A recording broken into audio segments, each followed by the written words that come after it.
انسان کی فطرت میں خالق کی محبت اور اس کی تعظیم موجود ہے، اور جب بندہ گناہ کا ارتکاب کرتا ہے تو اس ذات کی مخالفت کر کے اپنے نفس پر ظلم کر رہا ہوتا ہے جس کی محبت و تعظیم اس کی فطرت میں ودیت کی گئی ہے، اور اپنے نفس کو دنیا و آخرت کے عذاب کا مستحق بنا دیتا ہے۔ یہ دعا جو گناہ کے اعتراف کے ساتھ پروردگار کی حمد و ثنا اور اس کی صفات کے وسیلے سے مانگی جاتی ہے، در حقیقت عارفین یعنی اللہ تعالیٰ کو پہچاننے والوں کی دعا ہے، جس کا مقام و مرتبہ بہت ہی زیادہ ہے اور جس کا اجر و ثواب بہت ہی عظیم ہے۔ یہ دعا مانگنے والے کی اپنے نفس کی خامیوں کی پہچان، اپنے گناہ پر ندامت، دل کے ٹوٹ جانے اور خود پسندی کے ختم ہونے پر دلالت کرتی ہے۔ یہی وہ دعا ہے جس کے قبول ہونے کی امید سب سے زیادہ ہے اور جس کے پڑھنے والے کو بخشش کی ٹھنڈک اور راحت نصیب ہوتی ہے، جیسا کہ ارشاد باری تعالیٰ ہے۔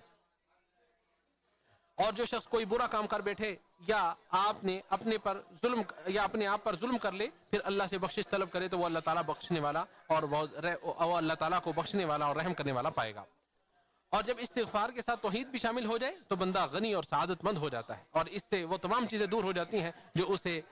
عذاب میں مبتلا کر سکتی ہیں۔ لا حول ولا قوت الا باللہ۔ استغفار کی فضیلت اور اس کی شدید ضرورت کی وجہ سے اللہ تعالیٰ نے بندوں کو اس کی طرف رہنمائی فرمائی ہے، جیسا کہ ارشاد باری تعالیٰ ہے وَقُلْ رَبِّ اغْفِرْ وَارْحَمْ، اور کہہ دو کہ اے میرے پروردگار تو بخش دے اور رحم فرما۔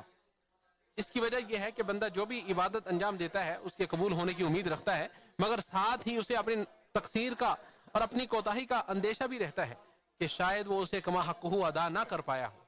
اسی لیے اسے استغفار کی ضرورت رہتی ہے تاکہ اللہ تعالیٰ اس کی عبادت کی کمی کو پورا کر دے۔ یہی وجہ ہے کہ نماز کے بعد 3 مرتبہ استغفار کرنے کا حکم دیا گیا ہے۔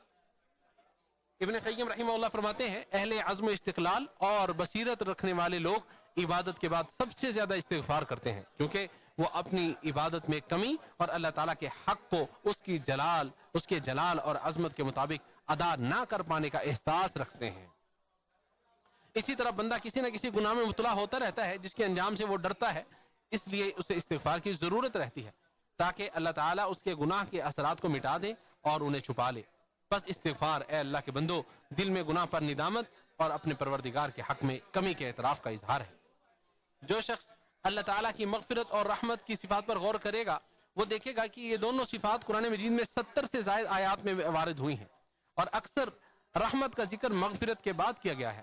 اس کی حکمت واللہ عالم یہ معلوم ہوتی ہے کہ جب بندہ اللہ تعالیٰ سے استغفار کرتا ہے تو وہ اس کی رحمت کے سب سے زیادہ قریب ہو جاتا ہے۔ اس لیے استغفار اللہ کی رحمت کو حاصل کرنے کا سبب ہے جو بے حد و حساب مستغفرین پر نازل ہوتی ہے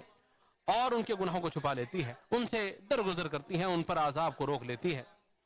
اور ان کی برائیوں کو نیکیوں میں بدل دیتی ہے، ساتھ ہی اطاعت کے نور کی طرف ان کی رہنمائی کرتی ہے، اس میں عبادت کی محبت اور الفت پیدا کرتی ہے